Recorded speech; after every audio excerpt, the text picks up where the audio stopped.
बना दिया। चलो बेटा, important question, dot product class 12 vector algebra, ध्यान से सुनना। Dot product important question. मैं सिर्फ 3 क्वेश्चन बता रहा हूँ इंपॉर्टेंट। वैसे आपको अभी 4 क्वेश्चन करने हैं, 3 मेरे 4 तुम्हारे। बोर्ड से कुछ नहीं लिखना, मेथड सुनो। Question number 1, first important question. A B C are 3 vectors such that their sum is 0। A plus B plus C का सम कितना दे रखा है? 0। ठीक है। और ये गिवन है बेटा। क्या क्या गिवन है? और भी चीजें गिवन है। मॉड ए दे रखा है 2, मॉड बी दे रखा है 3, मॉड सी दे रखा है 5। Mod A mod B mod सी दे रखा है। ठीक है। ये दोनों चीजें गिवन है, हमें फाइंड क्या करना है? ये फाइंड करना है जी। A dot B plus B dot C plus C dot A. कुछ समझ में आ गया? वो दो चीजें गिवन है और एक चीज फाइंड करनी है। Method, solution. मेथड ध्यान से सुनना, इसका एक अलग सा मेथड है, तुम याद रखना। कभी किसी वेक्टर के क्वेश्चन में ये तीनों दिए हुए हो, ए प्लस बी प्लस सी दिया हो या ए प्लस बी प्लस सी निकालना हो, तो हमेशा यही मेथड लगाना जो मैं बताने जा रहा हूँ अभी। जो आप मैं तीनों मेथड बता रहा हूँ, 3 क्वेश्चन वो इसी मेथड पे है। मेथड क्या है? ये मेथड है बच्चों। आपने जो सेकंड फॉर्मूला पढ़ा, ए डॉट ए का क्या फॉर्मूला है?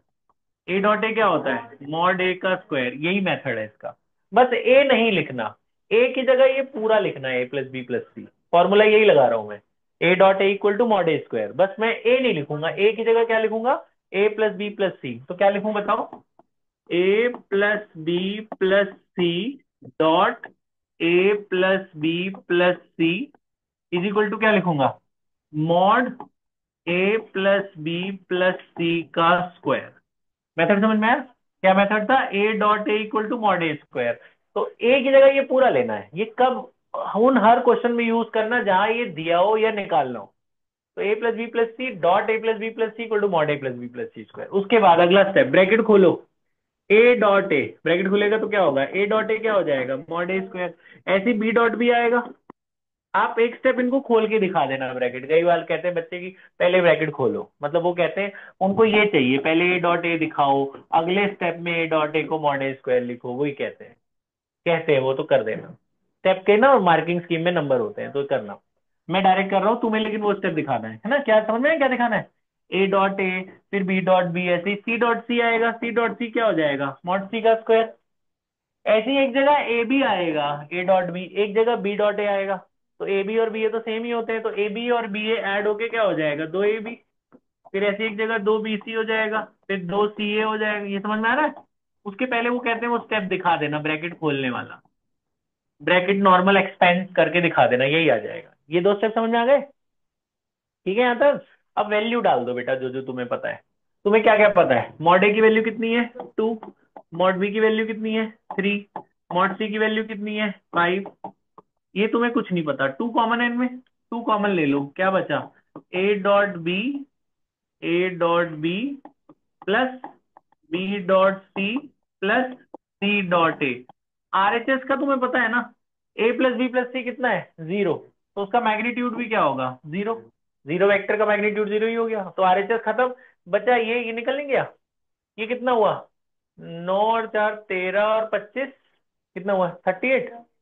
38 हो गया ना? 38 उधर चला जाएगा, 2 से घट जाएगा, है ना? 30। तो ये आ गया A dot B plus B dot C plus C dot A. 38 उधर गया, क्या हुआ? -38। ये 2 नीचे चला गया, ये कितना हो गया? 19। लिख दो सीधा। तो इसका आंसर कितना आ गया? -19। आप देख रहे हो टोटल कितने स्टेप लगे? 1 2 3 4।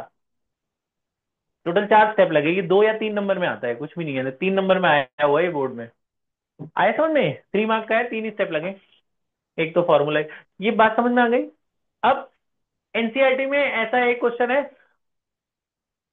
ये एक तो यही वाला जो मैंने बोला, एक ऐसा, ऐसे 3 क्वेश्चन है एनसीईआरटी ऐसे ही, बस थोड़ा थोड़ा बदल रहा है। एक तो ये हो गया।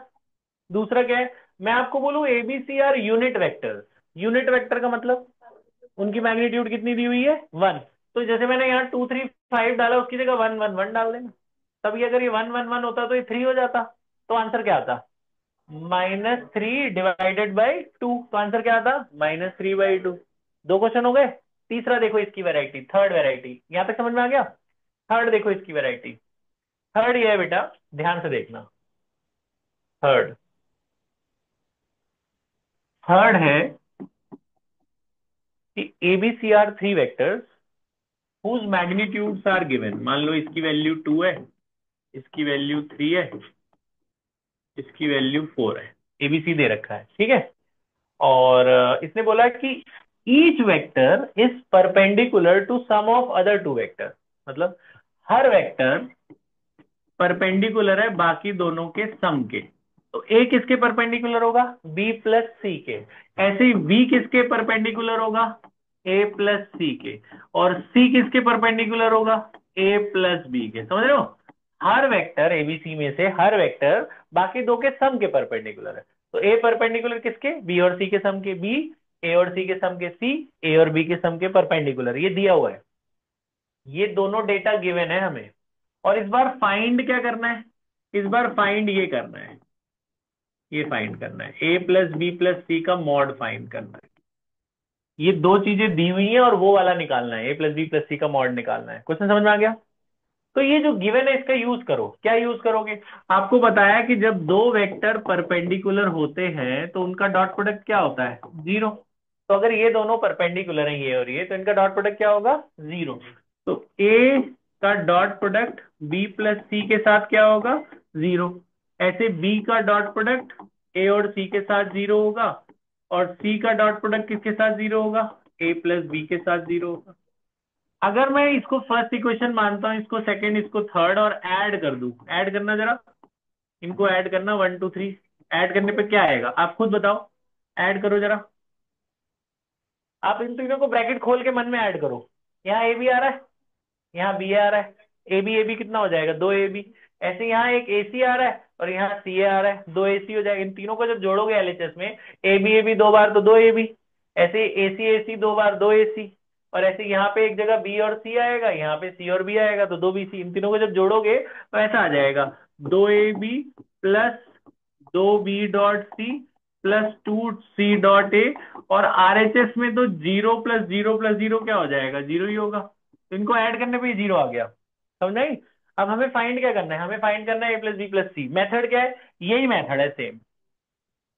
फिर से यही मैथ शुरू कैसे करोगे? यहां तक छोड़ देना, इसको फोर्थ इक्वेशन मान के छोड़ देना। शुरू कैसे करोगे? ऐसे ही जैसे यहाँ किया। क्या मेथड था बताना? मेथड क्या था? A plus B plus C dot A plus B plus C is equal to क्या था? Mod A plus B plus C का स्क्वायर। खोलना ब्रैकेट। ए डॉट ए क्या हो जाएगा? Mod A square. और क्या होगा? मॉड बी स्क्वायर और मॉड सी स्क्वायर। फिर क्या आएगा? 2 AB plus 2 B dot C plus 2 C dot A. और आरएचएस में क्या बचा हुआ है? A plus B plus C का स्क्वायर। अब जो जो वैल्यू पता है डाल दो, आंसर आ जाएगा। बस यही दो ही लाइन है मेन मेथड, यही दो। इनकी वैल्यू डालो। मॉड ए की वैल्यू कितनी थी? 2। इसकी वैल्यू क्या थी? 3। इसकी वैल्यू क्या थी? 4। और ये जीरो नहीं आया फोर्थ इक्वेशन में? देखो, 2 AB 2 BC 2 CA का सम कितना आया? जीरो। तो ये सारा जीरो हो गया। बचा कौन? बचा ये ए प्लस बी प्लस सी। निकल नहीं जाएगा यहाँ से? ये कितना हुआ था? 16 4 20 और 9 29। 29 ना? यहाँ पे हमने कुछ गलत छोड़ा था?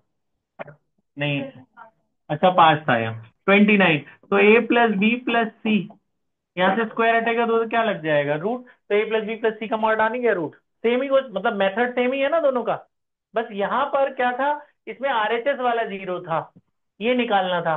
और इसमें एलएचएस वाला पोर्शन जीरो, आरएचएस निकालना था। मेथड सेम है। A plus B plus C dot A plus B plus C equal to mod A plus B plus C का स्क्वायर। ये दो बातें समझ में आ गई आपको? ठीक है।